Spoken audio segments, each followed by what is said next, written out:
오랜만에 가족들이 다 모여서 식사를 하고 있었습니다. 참 사람 인생 모르는 일이라고 내가 이리 될 줄 어찌 알았겠는가. 그때 우리가 결혼한다고 했을 때 참 말도 많았었는데 내가 사람 보는 눈이 있었던 거지.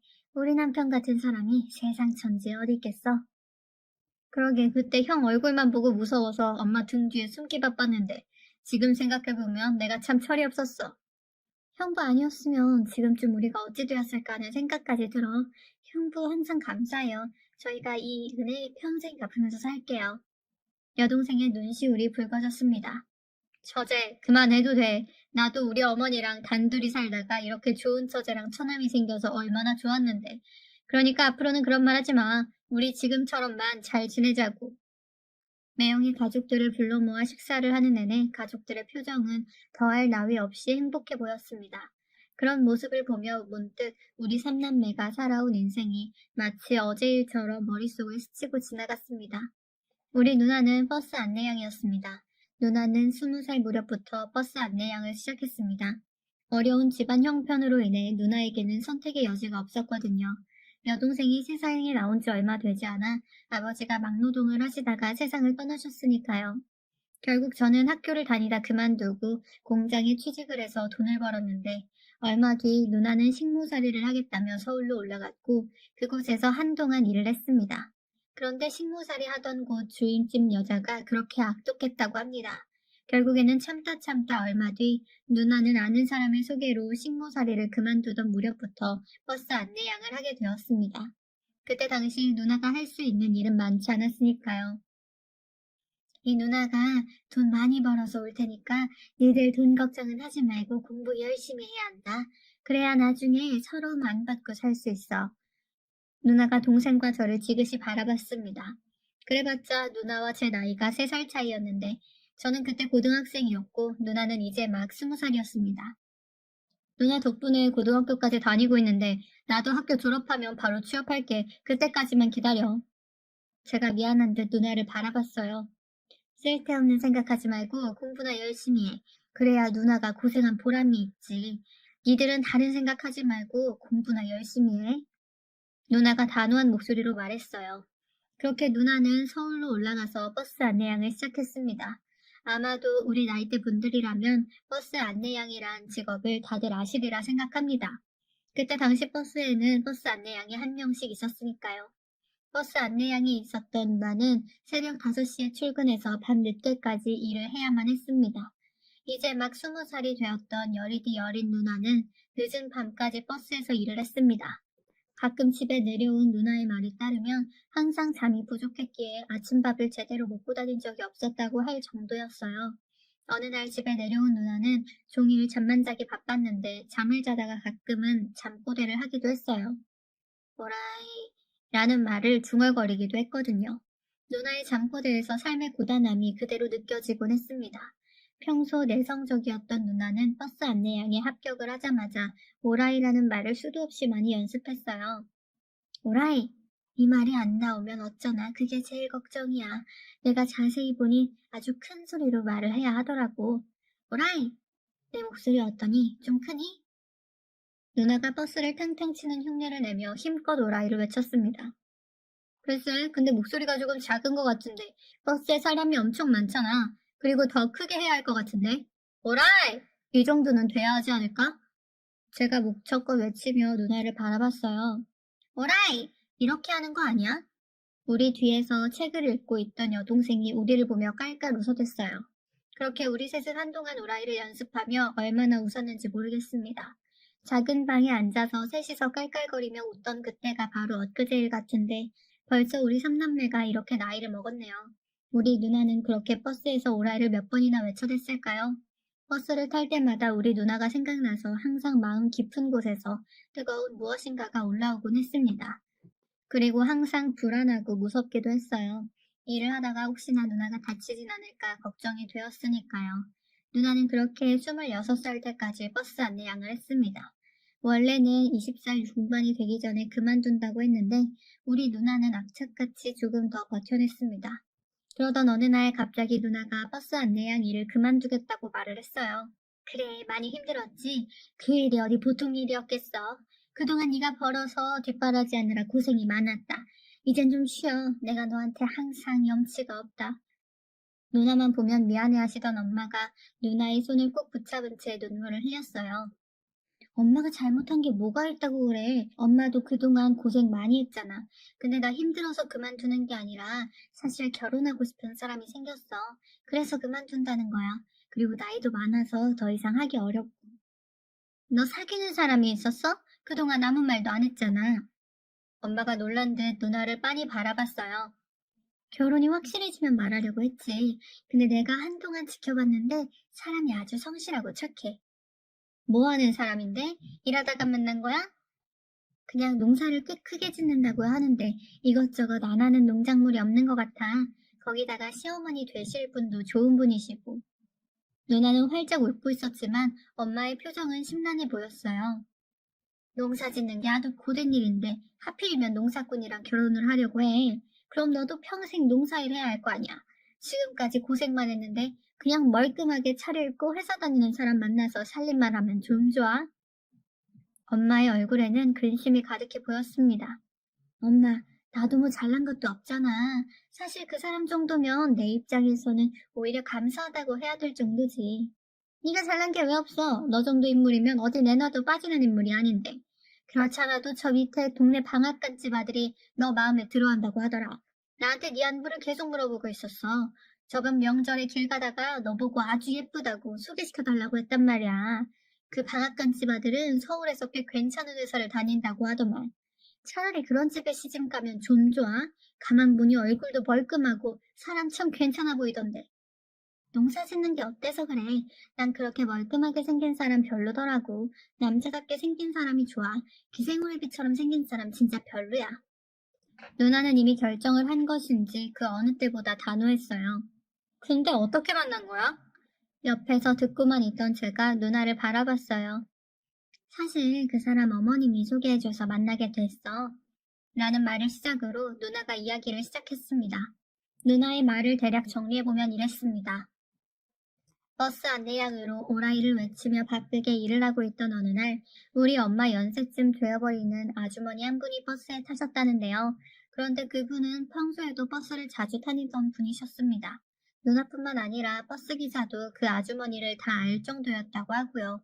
그랬던 이유가 있었는데요. 그 아주머니 체구가 굉장히 작았다는데 항상 짐을 바리바리 싸들고 타셨답니다. 어휴, 오늘도 한 짐 가지고 타는구만. 저번에는 김치 냄새를 풍기더니 오늘은 뭔 짐이 이렇게 많아 그래? 버스기사 아저씨가 아주머니를 보며 투덜거리기 일쑤였다고 합니다. 하지만 누난 항상 그렇듯 방긋 웃으며 아주머니에게 인사를 했다고 하네요. 아주머니 오늘도 가시는 거예요? 오늘도 짐이 참 많으시네요. 제가 좀 들어드릴게요. 여기 앉으세요. 고마워, 김양. 내가 김양만 보면 하루 종일 기분이 좋아. 정말요? 저도 아주머니만 보면 우리 엄마 생각이 나서 기분이 좋아요. 그리고 저번에 해주신 멸치조림이랑 볶음김치 정말 잘 먹었어요. 너무 맛있는 거 있죠? 우리 엄마도 볶음김치 잘 하시는데 엄마 생각이 났어요. 그 아주머니는 일주일에 몇 번씩 짐을 바리바리 싸서 친정 어머님을 뵈러 가시곤 했다는데요.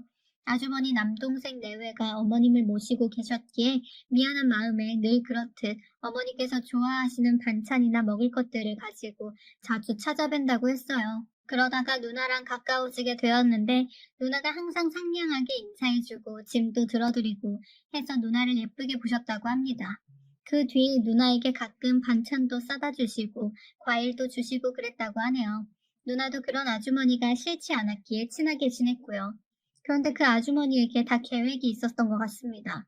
아주머니에게는 농사를 짓는 아들이 한 명 있었다는데 그 아들과 우리 누나를 이어주기 위해 그렇게 애를 썼던 모양입니다. 그날도 여느 날과 마찬가지로 누나가 아주머니와 반갑게 인사를 나눴는데요. 저의 김양, 혹시 사귀는 사람 있어? 저요? 아니요. 새벽 5시에 출근해서 밤늦게까지 일하는데 제가 누굴 사귀겠어요? 누나가 수줍게 웃었다고 하네요. 그래, 그럼 마침 잘 됐네. 저기 말이야. 왜 나한테 아들이 하나 있다고 했잖아. 네, 아드님 착하다고 입이 닳도록 말씀하셨잖아요. 그때까지 아주버니의 마음을 눈치채지 못한 듯 누나가 빙그레 웃었다는데요. 그래, 우리 아들이 엄청 착하고 그렇게 성실할 수가 없어. 그런데 말인데, 김양, 혹시 우리 아들 만나볼 생각 없어? 아주머니가 단숨에 누나에게 말을 했답니다. 네? 아주머니 아드님을요? 그래, 내가 그동안 김양을 꽤 오래 봤잖아. 근데 보면 볼수록 사람이 딱 마음에 들어. 아무리 봐도 우리 아들하고 잘 어울릴 것 같아. 그러니까 우리 아들 한 번만 만나봐. 밥이나 먹는다고 한번 생각하면 되잖아. 아주머니가 간절한 눈빛으로 누나를 바라봤습니다. 하지만 누나는 머릿속이 복잡해질 수밖에 없었다는데요. 누나가 결혼을 하고 나면 우리 학비부터 이래저래 걸리는 게 한두 가지가 아니었기 때문에 걱정이 되었답니다. 그랬던 누나가 처음에는 정중히 거절을 했지만 그 뒤로도 아주머니가 누나에게 지속적으로 부탁을 했답니다. 결국 누나는 그동안 아주머니와 친분도 있고 하니 밥이나 먹고 오자 하는 마음으로 아주머니 아들을 만났답니다. 그런데 생각보다 말도 잘 통하고 사람이 그렇게 진국일 수가 없었더라네요. 그렇게 만나다 보니 결혼까지 생각하게 되었고요. 완전 러브스토리네. 누나가 마음에 들면 난 찬성이야. 우리 누나 마음에 드는 사람이면 분명히 괜찮은 사람일 거야. 제가 누나를 보며 활짝 웃었어요. 누나 말대로 매형은 참 좋은 사람이었어요. 인상이 조금 우락부락 보이는 것 빼고는 말이죠. 여동생은 그런 매형이 무섭다며 한동안 눈도 못 마주칠 정도였으니까요. 특히나 이모들이 매형을 아주 대놓고 무시하기 바빴는데요. 너 정신 똑바로 차려. 생긴 게 무슨 산두적같이 생긴 게 어디 볼 것도 없구만. 거기다 홀어머니에 농사 짓는 사람이 뭐가 좋다고 결혼을 한다는 거야. 네 팔자도 참 사납다. 가만 보니 지 팔자 지가 꼰다고 네 팔자는 계속 그러고 살 팔자인가 보다. 우리 딸 봐라. 회사 다니는 남자 만나서 살림만 하며 잘 살잖아. 하긴 버스 안내양했던 네가 그런 남자를 어떻게 만났겠니? 농사꾼 정도면 아주 딱이긴 하네. 나는 막말도 했으니까요. 하지만 누나는 그저 웃어 넘길 뿐 어떠한 말도 하지 않았어요. 그 뒤 누나는 매형과 결혼을 했습니다. 결혼 후 농사를 짓기 시작한 누나는 매번 농작물들을 보내왔어요. 거기다 매달 일정 금액의 돈도 같이 보내왔습니다. 누나와 매형은 그렇게 우리가 학교를 졸업하고 취업을 할 때까지 묵묵히 뒷바라지를 했습니다. 그 은혜는 평생을 갚아도 갚을 수가 없을 정도입니다. 동생과 저는 그렇게 학교를 졸업한 뒤 동생은 회사원이 되었고 저는 은행에 취업을 했습니다. 첫 월급으로 매형과 누나의 선물을 준비해서 찾아갔는데 매형과 누나는 어찌나 좋아하시던지 그 모습이 평생토록 잊혀지지가 않습니다. 취업을 한 동생과 저는 돈을 모아서 얼마 뒤에 매형에게 드렸어요. 큰 돈은 아니었지만 조금이나마 은혜에 보답하고 싶었거든요. 하지만 매형은 절대 돈을 받지 않았습니다. 내가 동생비 학비 좀 도와준 건데 그걸 받는 형이 어딨어? 됐으니까 장모님한테 보내드려. 그리고 처남이랑 처제는 장모님 고생하신 거 절대 잊으면 안 되는 거 알지? 우리 괜찮으니까 항상 장모님 잘 챙겨. 라는 말을 할 뿐이었어요. 그런데 어느 날 서울에서 살던 이모에게 연락이 왔다는데요. 이번에 니들 이모 생일 때 사촌 누나 집에서 다 같이 밥 한 끼 먹자고 하더구나. 이모가 니들 전부 다 왔으면 하던데 다들 올 수 있는 거지? 엄마가 제 눈치를 보며 물었어요. 우리도 가야 해? 이모가 우리를 왜 부르겠어? 가봤자 또 우리 누나랑 매형한테 뭔 소리나 하겠지. 이모는 도대체 왜 그런지 모르겠어.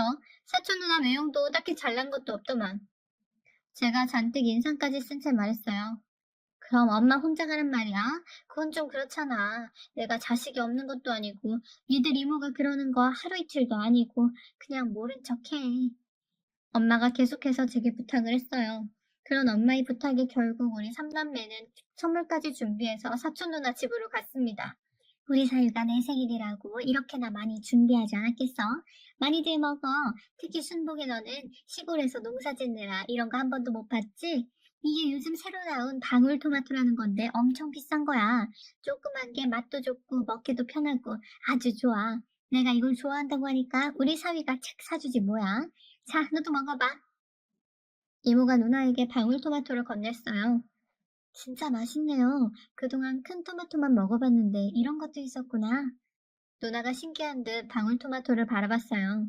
그치? 이런 건 시골에서 보기 힘들긴 하겠다. 역시나 이모는 우리를 실망시키지 않았는데요.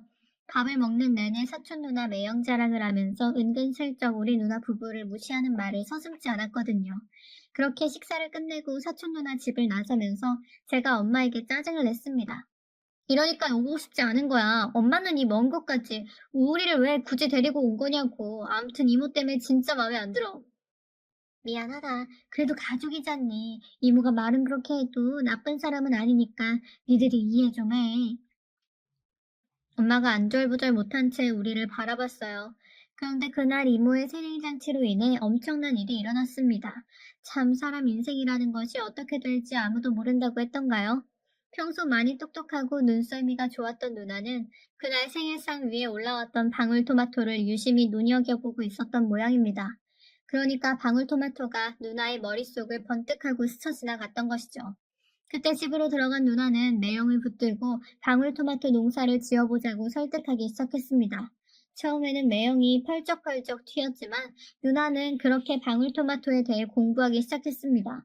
그때쯤 제게도 수시로 전화를 해서는 지금 백화점에 방울토마토 가격이 얼마인지 확인 좀 해달라 해서 이것저것 많이도 물어봤어요.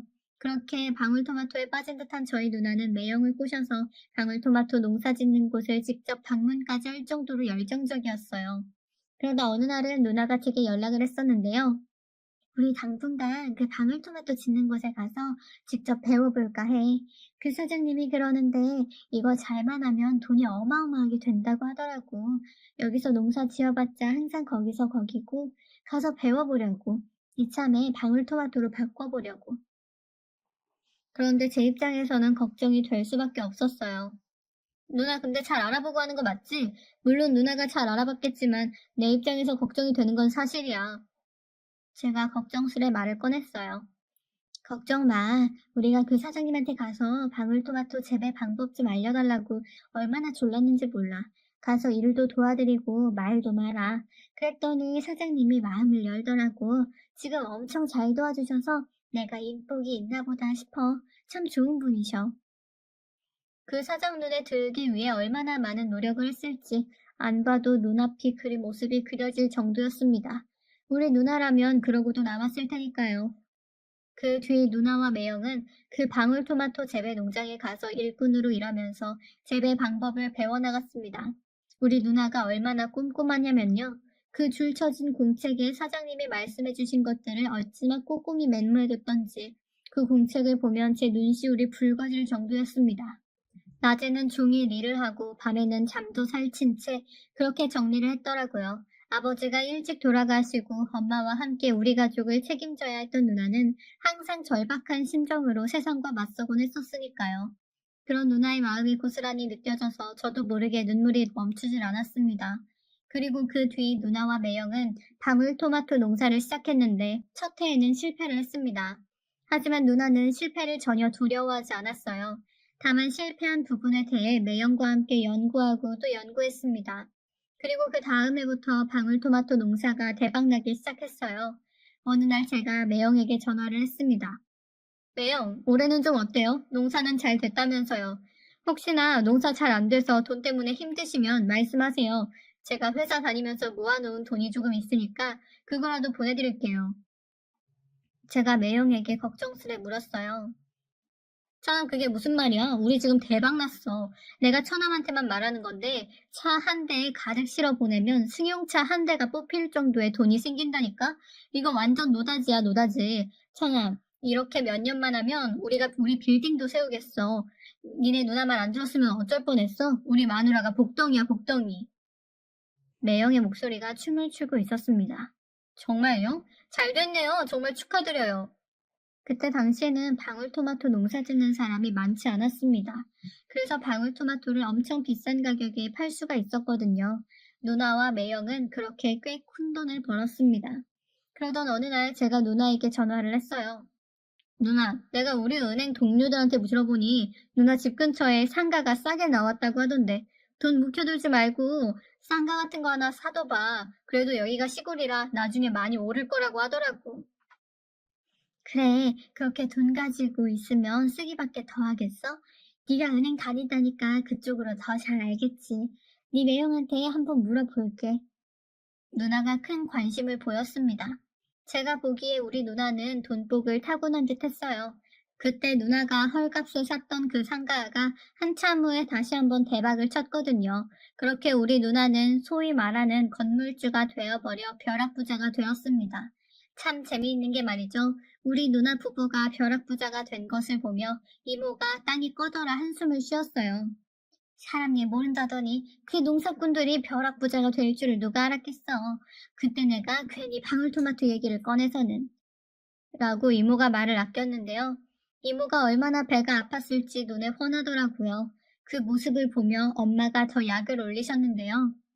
그때 방앗갓집 아들이라고 결혼했으면 어쩔 뻔했어? 그 집 아들 생긴 게 곱상하게만 생겨가지고 허구한 날 바람이나 피고 다닌다고 하더구나. 내가 사람 보는 눈이 이렇게 없어. 엄마가 미안한 듯 매형을 바라봤어요. 거봐, 내가 뭘 했어. 우리 남편처럼 듬직하고 착한 사람이 최고야.